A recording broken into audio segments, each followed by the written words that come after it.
সালাম আলাইকুম। আমরা এখন মৌলভীবাজার রাজনগরের গণেশপুর গ্রামে আছি।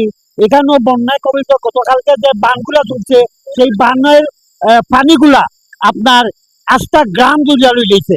কালকে আমরা দেখানোর চেষ্টা করছিলাম কিন্তু কিছু দেখাইছি। আজকে এই পুরা গণেশপুর সহ রাজনগরের কয়েকটা গ্রাম বন্যায় কবলিত।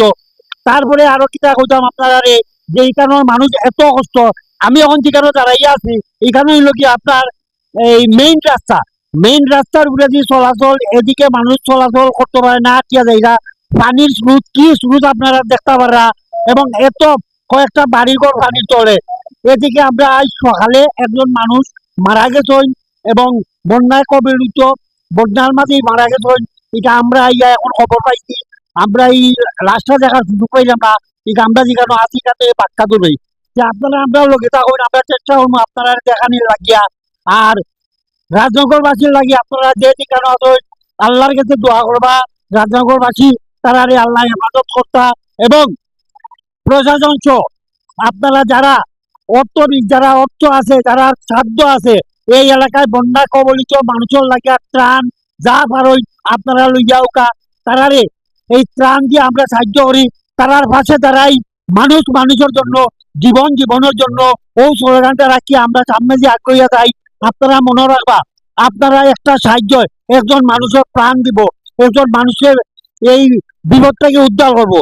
দেশে বিদেশে বাইরে আপনারা যা আছেন রাজনগরবাসীর উপরে আপনারা যা পিয়া পড়েন, এই বিপদে আমরা পাশে থাকতাম।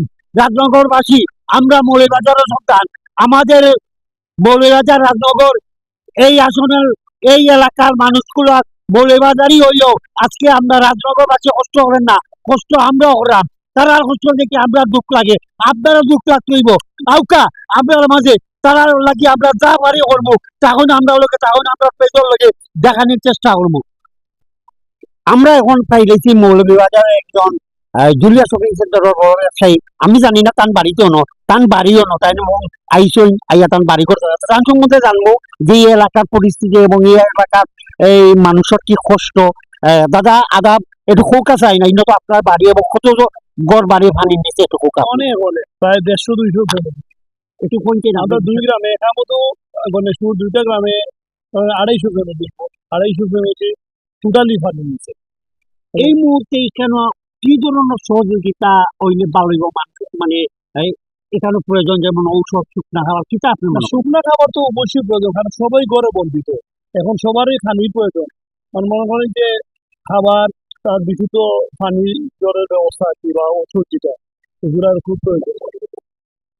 আর তো মনে করেন যে সরকারিভাবে তো যা অনুদান আসবেই করে। ধন্যবাদ দাদা, আপনার আমরা হওয়ার লাগে। প্রিয় দর্শক, তখন আমরা সামনে যাইব, আরো দেখানোর চেষ্টা করবো।